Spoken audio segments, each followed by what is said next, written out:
बिस्मिल्लाहिर्रहमानिर्रहीम। मैं हूं डॉक्टर मज़हर वारिस। उम्मीद करता हूं आप सब लोग खैरियत से होंगे। अल्लाह ताला आप तमाम लोगों की ज़िंदगियों में बरकतें और आसानी अता फरमाए। आज हम शुरू करेंगे इनके 8वां ज़ोडिएक साइन बुर्ज अकरब, जिसे स्कॉर्पियो कहते हैं। इनके लिए जनवरी 2023 कैसा रहेगा और स्टार की पोजीशन क्या इंडिकेट करती है वो हम देखेंगे इनके जायचे में। सबसे पहले अगर हम देखें तो केतु इनके फर्स्ट हाउस में, राहु इनके 7th हाउस में है। और फर्स्ट हाउस का जो लॉर्ड है, स्टैंडर्ड लॉर्ड, वो रेट्रोग्रेड हुआ है इनके 3rd हाउस में। यहाँ पर इनको इनकी मिजाज, इनकी तबीयत के अंदर गुस्सा, चिड़चिड़ापन, डिप्रेशन और लड़ाई झगड़े, इस तरह की सिचुएशन इनको फेस करना पड़ रही है। हेल्थ के हवाले से बहुत ज़्यादा डिस्टर्ब है। इंपॉर्टेंट नेचर के कोई डिसीजन लेना चाह रहे हैं तो बिल्कुल भी मत लें, ये आपके लिए प्रॉब्लम क्रिएट करेगा। गलत फैसला कर लेंगे। 13 जनवरी के बाद जैसे ये डायरेक्ट होगा तो चीज़ें काफ़ी बेहतर होंगी, इंप्रूवमेंट आएगी। इसी तरीके से कोई प्रोजेक्ट शुरू करना चाह रहे हैं 13 जनवरी के बाद करें। असेंडेंट लॉर्ड आपका डायरेक्ट होगा, चीज़ें पॉजिटिव हो सकेंगी। इनकी अगर हम फाइनेंशियल कंडीशन की बात करें तो माली पोजीशन के हवाले से देखें, जुपिटर इनके 6th हाउस में गया हुआ है। यहाँ पर आपके अखराजात ज़्यादा हो रहे हैं, अर्निंग रिसोर्सेज कम हो रही हैं। तो थोड़ा सा अपने बजट को मैनेज करें, अपने फाइनेंशियल कंडीशन को देखें। जो ज़रूरी अखराजात, जो ज़रूरी चीज़ें हैं उनको लेकर चलें, और जो ज़रूरी नहीं है या फर्स्ट प्रायोरिटी पर नहीं है उनको आप गिव अप कर सकते हैं। अब हम बात करते हैं इनके एजुकेशन के हवाले से देखें। जुपिटर इनके 5th हाउस का लॉर्ड है, इनके 6th हाउस में है।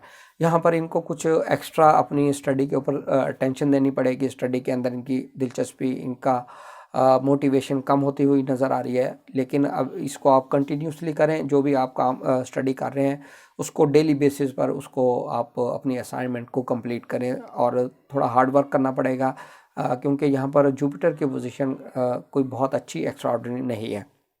इसी तरीके से लव रिलेशनशिप के पॉइंट ऑफ व्यू से देखें तो मुझे कोई बहुत अच्छी सिचुएशन नज़र नहीं आती।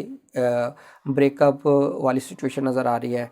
और ऐसी ख़वातीन जो प्रेग्नेंट हैं उनको बहुत ज़्यादा मुहतात होना पड़ेगा। मेडिसिन प्रॉपर डॉक्टर से कंसल्टेशन करनी पड़ेगी। अगर आप प्रॉपरली कंसल्टेशन नहीं करते तब आपके लिए प्रॉब्लम हो सकता है, इसलिए इन चीज़ों को जहन में रखिएगा। अब हम बात करते हैं इनकी मैरिज के हवाले से देखें। राहु इनके 7th हाउस में है। डिले, प्रॉब्लम, मैनिपुलेशन, मिसअंडरस्टैंडिंग, इस तरह की सिचुएशन क्रिएट कर रहा है। और यहाँ पर अगर हम देखें तो इनके जो 7th हाउस का लॉर्ड है वीनस इनके 4th हाउस में मौजूद है, जुपिटर के साथ, सैटर्न के साथ।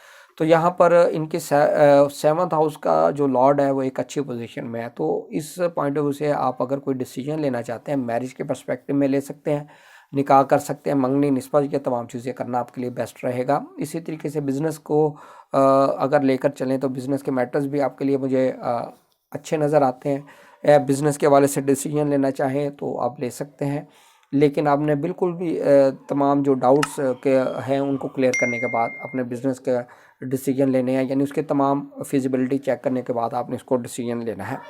अब हम बात करते हैं कि इनके वीज़ा, इमिग्रेशन, हायर स्टडी, इस हवाले से अगर हम देखें तो इनके 9th हाउस में 9th हाउस के ऊपर किसी भी तरह से कोई भी नेगेटिव एस्पेक्ट नहीं है इस मंथ के अंदर। यानी कि इनका वीज़ा, इमिग्रेशन, हायर स्टडीज़, ये मामलात मुझे स्मूथ नज़र आते हैं, कोई मेजर प्रॉब्लम नज़र नहीं आती।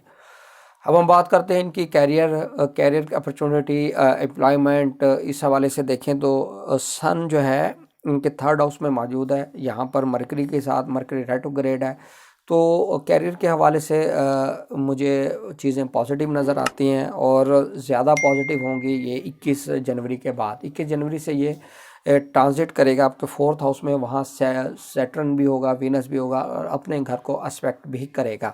यहाँ पर ये चीज़ें आपके लिए मुझे बेस्ट नज़र आती हैं। कैरियर अपॉर्चुनिटी, मुझे लगता है कि आपको मज़ीद कोई अपॉर्चुनिटी मिलेगी, डेवलपमेंट होगी आपके कैरियर के अंदर, अपलिफ्ट किया जा सकता है, अच्छी पोस्टिंग हो सकती है, इस तरह की चीज़ें हो सकती हैं। उम्मीद करता हूँ ये वीडियो आपको पसंद आई होगी। अपना ख्याल रखिएगा। खुदा हाफिज़।